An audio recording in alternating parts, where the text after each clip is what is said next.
Welcome to my YouTube channel learning with dignity. My name is Garima. आज हम इस video में करेंगे class 9th Hindi NCERT Sparsh book का पार्ट 4 वैज्ञानिक चेतना के वाहक सर चंद्रशेखर वेंकटरामन। तो इसके लेखक हैं धीरंजन मालवीय, जिनके जीवन परिचय के बारे में दिया है, तो हम पहले वो देख लेते हैं। धीरंजन मालवीय का जन्म बिहार के नालंदा जिला के डोरावा गांव में 9 मार्च 1952 को हुआ। ये MSc संस्कृत BA और LLB इन्होंने किया था। आकाशवाणी और दूरदर्शन से जुड़े मालवीय अभी भी वैज्ञानिक जानकारी को लोगों तक पहुंचाने के काम में जुटे हुए थे और आकाशवाणी और BBC जो लंदन में है उसमें कार्य करने के दौरान मालवीय रेडियो विज्ञान पत्रिका ज्ञान विज्ञान का संपादन और प्रसारण भी करते रहे। मालवीय की भाषा सीधी, सरल और वैज्ञानिक शब्दावली की थी, लेकिन कुछ अन्य भाषाओं के शब्द भी ये प्रयोग करते थे। मालवीय ने अपनी पुस्तक विश्वविख्यात भारतीय वैज्ञानिक में कई भारतीय वैज्ञानिकों की संक्षिप्त जीवनी को लिखा। प्रस्तुत पाठ वैज्ञानिक चेतना के वाहक रामन में नोबेल पुरस्कार विजेता प्रथम भारतीय वैज्ञानिक के संघर्ष में यानी संघर्षों से भरे जीवन का चित्रण किया गया है।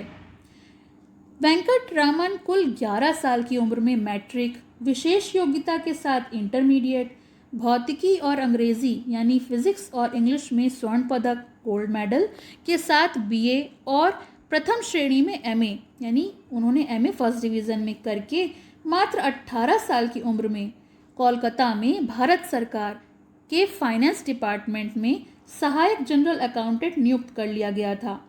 इनकी प्रतिभा से इनके जो अध्यापक थे वो भी अभिभूत थे।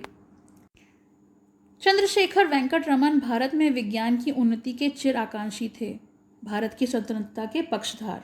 वे महात्मा गांधी को भी अपना अभिन्न मित्र मानते थे। नोबेल पुरस्कार समारोह के बाद एक भोज के दौरान उन्होंने कहा था, मुझे एक बधाई का तार अपने सर्वाधिक प्रिय मित्र महात्मा गांधी से मिला है, जो इस समय जेल में हैं। इस पाठ में एक मेधावी छात्र से एक महान वैज्ञानिक तक का जो रामन का संघर्षमय जीवन के सफ़र है और उनकी उपलब्धियों की जानकारी है। तो चलिए पाठ शुरू करते हैं। चेतना के वाहक चंद्रशेखर वेंकटरमन यानी CV रमन। CV रमन को सन 1954 में देश के सबसे बड़े सम्मान भारत रत्न से सम्मानित किया गया था। इतना ही नहीं, रामन को नोबेल पुरस्कार भी मिला था। वो पहले भारतीय वैज्ञानिक थे जिन्हें ये सम्मान हासिल हुआ। तो चलिए पाठ शुरू करते हैं।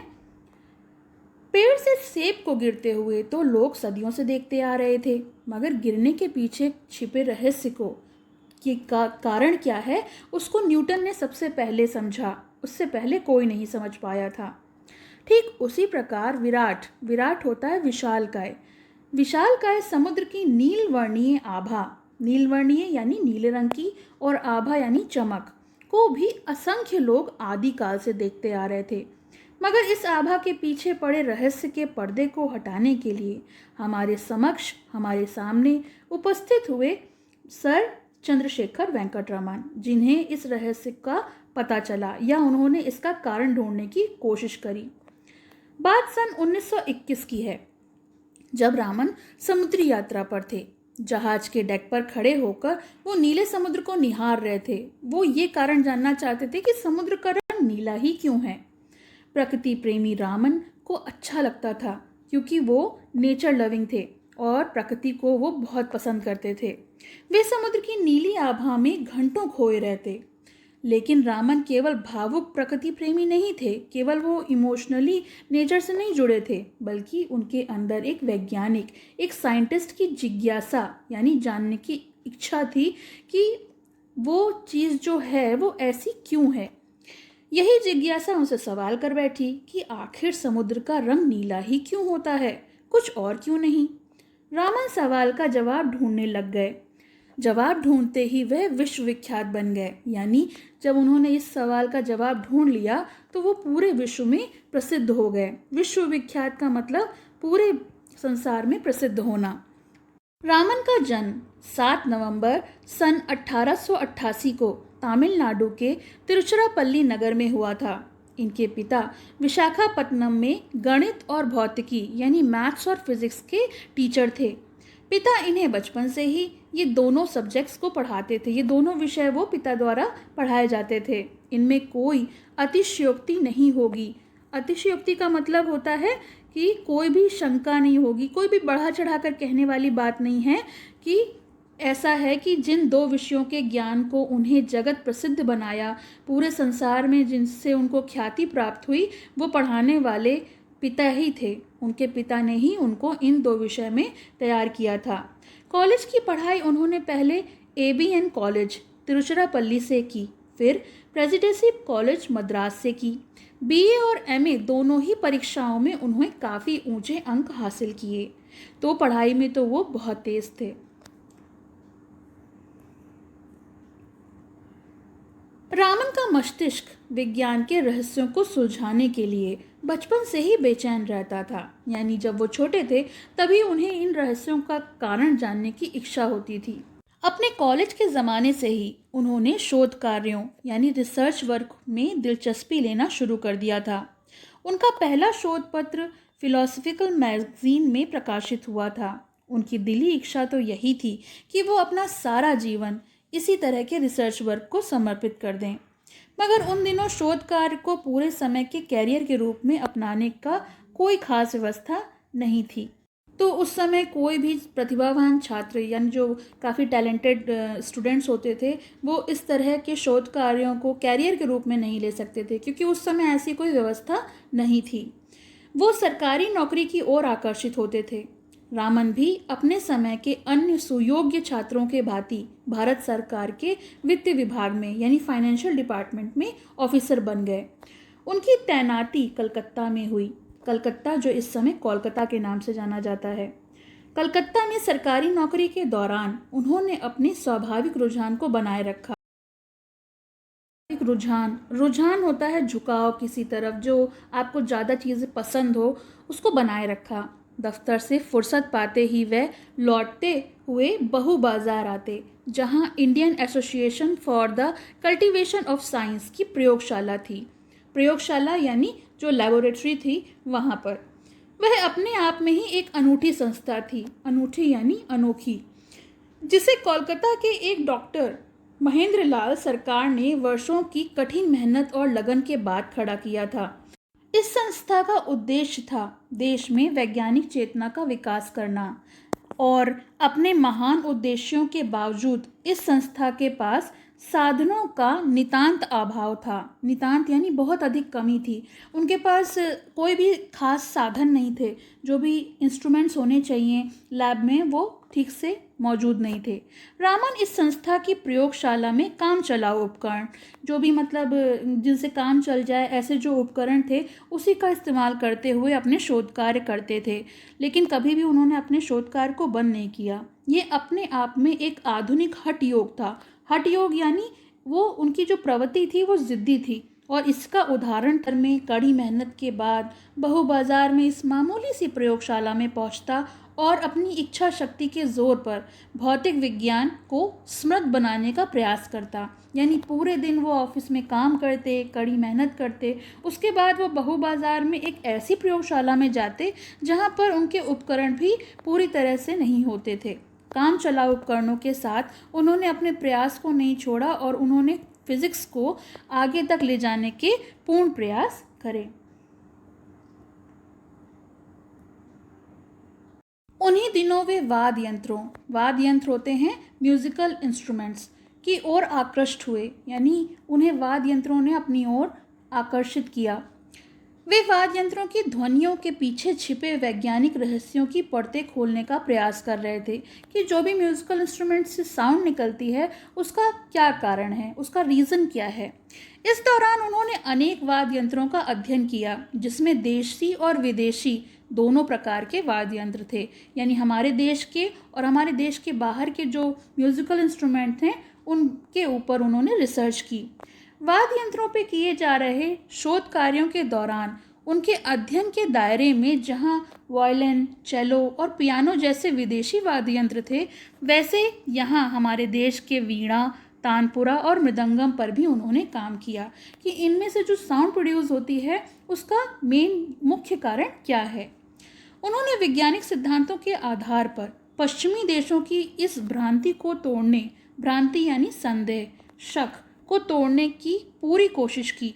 और भारतीय वाद्य यंत्र विदेशी वाद्य यंत्र की तुलना में घटिया हैं, क्योंकि उस समय जो अंग्रेज़ थे वो उनका ये मानना था कि जो इंडियन चीज़ें होती हैं वो बेकार होती हैं और जो अच्छी चीज़ें होती हैं वो हमारी ही हैं। तो उनको ये जो गुमान था उसको उन्होंने तोड़ने की पूरी कोशिश की। वाद्य यंत्रों के कंपन के पीछे छिपे गणित का उन्होंने अच्छा खासा काम किया। अनेक शोध पत्र भी प्रकाशित किए गए।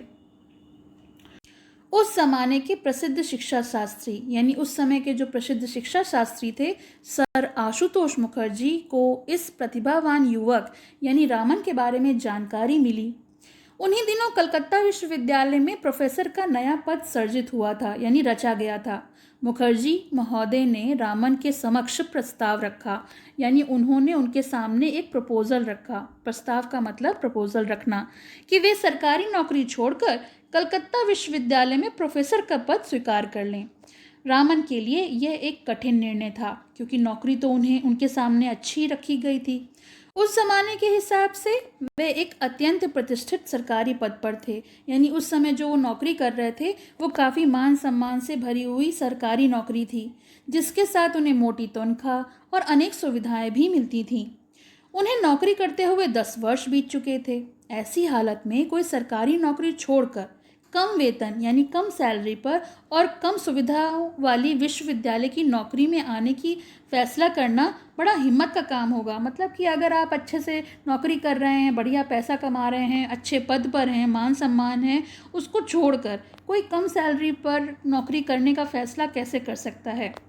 मगर रामन सरकारी नौकरी की सुख सुविधाओं को छोड़ सन 1917 में कलकत्ता विश्वविद्यालय की नौकरी में आ गए, यानी उन्होंने अपनी सरकारी नौकरी छोड़ दी और विश्वविद्यालय ज्वाइन कर लिया। उनके लिए सरस्वती की साधना सरकारी सुख सुविधाओं से कहीं अधिक महत्वपूर्ण थी। कलकत्ता विश्वविद्यालय के शैक्षणिक माहौल में उन्होंने अपना पूरा समय अध्ययन, अध्यापन और शोध में बिताया। 4 साल बाद यानी सन 1921 में समुद्र यात्रा के दौरान जब रामन के मस्तिष्क में यानी उनके दिमाग में समुद्र के नीले रंग की आभा के कारण जो सवाल उठ रहे थे, तो उन्होंने आगे इस दिशा में प्रयोग किए, जिसकी परिणति होती है प्रमाण, रामन प्रभाव की खोज के रूप में हुई। रामन ने अनेक ठोस रवों और तरल पदार्थों पर प्रकाश की किरण के प्रभाव का अध्ययन किया। उन्होंने पाया कि जब एक वर्णीय यानी जिस प्रकाश में केवल एक वर्ण हो, एक रंग हो, कि किरण किसी तरल पर या फिर ठोस रवेदार पदार्थ से गुजरती है, तो जब वो गुजरती है तो उसके वर्ण में परिवर्तन आता है। वजह क्या होती है? वजह ये होती है कि एक वर्णीय प्रकाश की किरण के फोटॉन जब किसी तरल पर या फिर ठोस रवे से गुजरते हैं तो इनके अणुओं से टकराते हैं। इस टकराव के परिणाम स्वरूप तो ऊर्जा का कुछ अंश वो खो देते हैं या फिर पा जाते हैं। इन्हीं दोनों ही स्थितियों में रंग का परिवर्तन हो जाता है, रंग बदल जाता है। एक वर्णीय प्रकाश की किरणों में सबसे अधिक ऊर्जा बैंगनी रंग की होती है और बैंगनी के बाद नीले, आसमानी, हरे, पीले, नारंगी और लाल वर्ण का नंबर आता है। यहाँ पर विबग्योर की बात की गई है, जहाँ पर violet, indigo, blue, green, yellow, orange और फिर रेड। तो इसमें सबसे कम प्रकाश की ऊर्जा लाल वर्ण में होती है और सबसे अधिक बैंगनी में। तो उन्होंने इन्हीं स्पेक्ट्रम की खोज की और ये ज्ञात किया कि एक वर्णीय प्रकाश की किरणों में सबसे अधिक ऊर्जा बैंगनी रंग के प्रकाश में होती है और सबसे कम लाल रंग में। एक वर्णीय प्रकाश तरल या ठोस रवों से गुजरते हुए जिस परिमाण में ऊर्जा खोता है या फिर पाता है, उस हिसाब से उसका वर्ण परिवर्तित हो जाता है। रामन की खोज भौतिकी के क्षेत्र में एक क्रांति के समान थी। इसका पहला परिमाण तो ये हुआ कि प्रकाश की प्रकृति के बारे में आइंस्टाइन के विचारों का जो प्रायोगिक प्रमाण था वो मिल गया। आइंस्टाइन के पूर्ववर्ती यानी पहले के वैज्ञानिक प्रकाश को तरंग के रूप में मानते थे, यानी वो प्रकाश यानी रोशनी को एक वेव मानते थे। मगर आइंस्टाइन ने बताया कि प्रकाश अति सूक्ष्म कणों की तीव्र धारा के समान होता है और इन्हीं अति सूक्ष्म कणों की तुलना आइंस्टाइन ने बुलेट से की और इनका नाम फोटॉन रख दिया।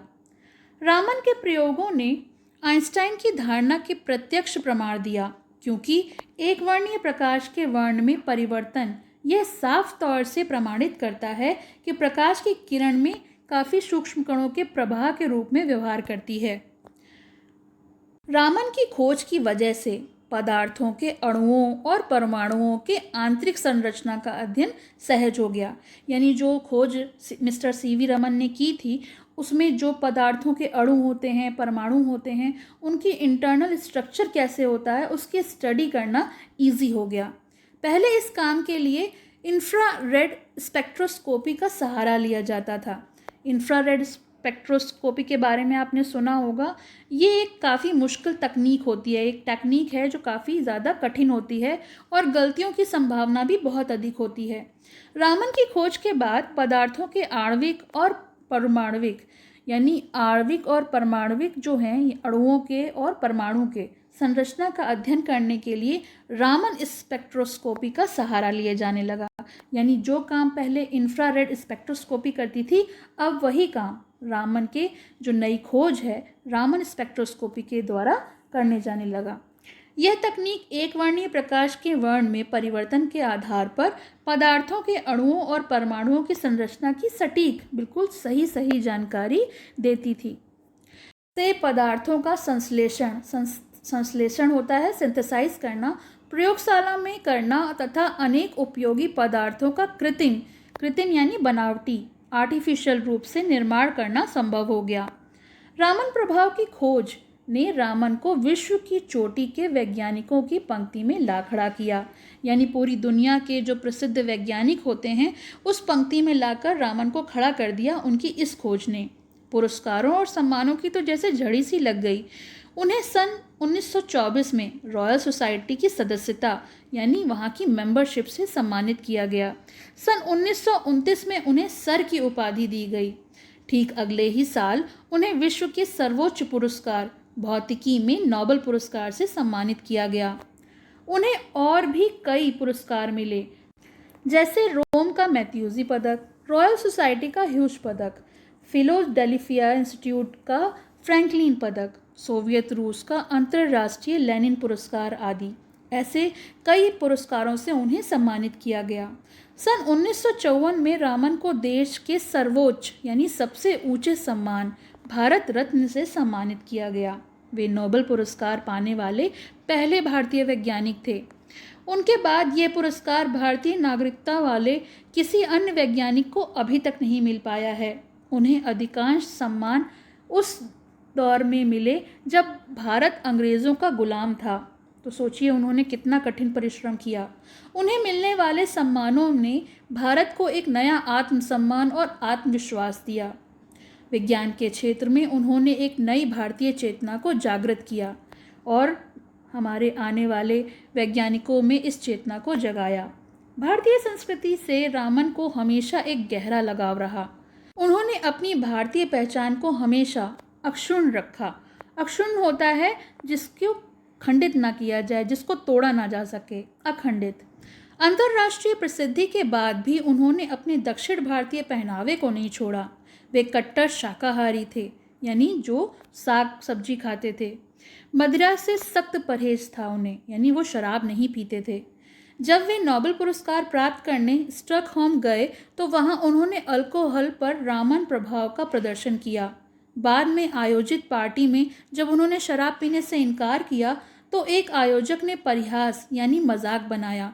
उन्होंने कहा, रामन ने जब अल्कोहल पर रामन प्रभाव का प्रदर्शन करके हमें आह्लादित करने में कोई कसर नहीं छोड़ी। आह्लादित का मतलब होता है आनंदित करना, उनका मनोरंजन करना। तो रामन पर अल्कोहल का प्रभाव का प्रदर्शन करने से परहेज क्यों? उनका कहना था जब वो अल्कोहल पर प्रयोग कर सकते हैं तो फिर उन्हें शराब पीने में क्या परहेज है, क्यों इनकार है? रामन का वैज्ञानिक व्यक्तित्व प्रयोगों के शोध पत्र और लेखन तक ही सिमटा हुआ नहीं था। यानी वो जो थे वो केवल प्रयोग या फिर शोध पत्र ही नहीं लिखते थे, उनके अंदर एक राष्ट्रीय चेतना थी। वह देश में वैज्ञानिक दृष्टि और चिंतन का विकास के प्रति समर्पित था। उन्होंने अपनी शुरुआती दिनों में हमेशा ही याद रहे जब उन्हें ढंग की प्रयोगशाला और उपकरणों के अभाव के काफ़ी संघर्ष करना पड़ता था जब वो इंस्टीट्यूट में थे, और जब वहाँ उन्हें काम चलाऊ उपकरण मिलते थे उस समय उन्होंने जो संघर्ष किया उन्होंने उसको कभी नहीं भुलाया। इसलिए उन्हें एक अत्यंत उन्नत प्रयोगशाला और शोध संस्थान की स्थापना की जो बंगलौर में स्थित है और उन्हीं के नाम पर है, रामन रिसर्च इंस्टीट्यूट, और ये जगह उन्हीं के नाम से जानी जाती है। भौतिक शास्त्र में अनुसंधान को बढ़ावा देने के लिए उन्होंने इंडियन जर्नल ऑफ फिजिक्स नामक शोध पत्रिका प्रारंभ की। अपने जीवन काल में उन्होंने सैकड़ों शोध पत्रों का मार्गदर्शन किया। जिस प्रकार एक दीपक से अन्य कई दीपक जल उठते हैं, उसी प्रकार उनके शोध पत्रों से शोध छात्रों ने आगे चलकर काफ़ी अच्छा काम किया। उन्हें उनसे काफ़ी ज़्यादा मदद मिली। उन्हीं में कई छात्र बाद में उच्च पदों पर प्रतिष्ठित हुए, उनको मान सम्मान मिला। विज्ञान के प्रचार और प्रसार के लिए वे करंट साइंस नामक एक पत्रिका का भी संपादन करते थे। रामन प्रभाव केवल प्रकाश की किरणों तक ही सिमटा नहीं था। उन्होंने अपने व्यक्तित्व के प्रकाश की किरणों से पूरे देश को आलोकित यानी चमकाया था, उसे प्रभावित किया था, उस पर अपना असर डाला था।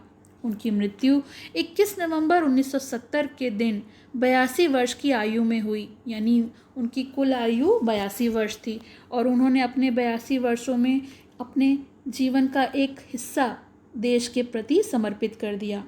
रामन वैज्ञानिक चेतना और दृष्टि के साक्षात प्रतिमूर्ति थे। उन्होंने हमेशा यही संदेश दिया कि हम अपने आसपास घट रही विभिन्न प्राकृतिक घटनाओं की छानबीन एक वैज्ञानिक दृष्टि से करें, कि अगर हमारे पास कुछ ऐसा घट रहा है तो उसके पीछे रहस्य क्या है, उसका कारण क्या है। तभी तो उन्होंने संगीत के सुरताल और प्रकाश की किरण की आभा के अंदर एक वैज्ञानिक सिद्धांत को खोज निकाला। हमारे आसपास ऐसी न जाने कितनी चीज़ें हैं जो अपने पात्र की तलाश में हैं। ज़रूरत है रामन के जीवन से प्रेरणा लेने की और प्रकृति के बीच छुपे हुए वैज्ञानिक रहस्यों को ढूंढने की।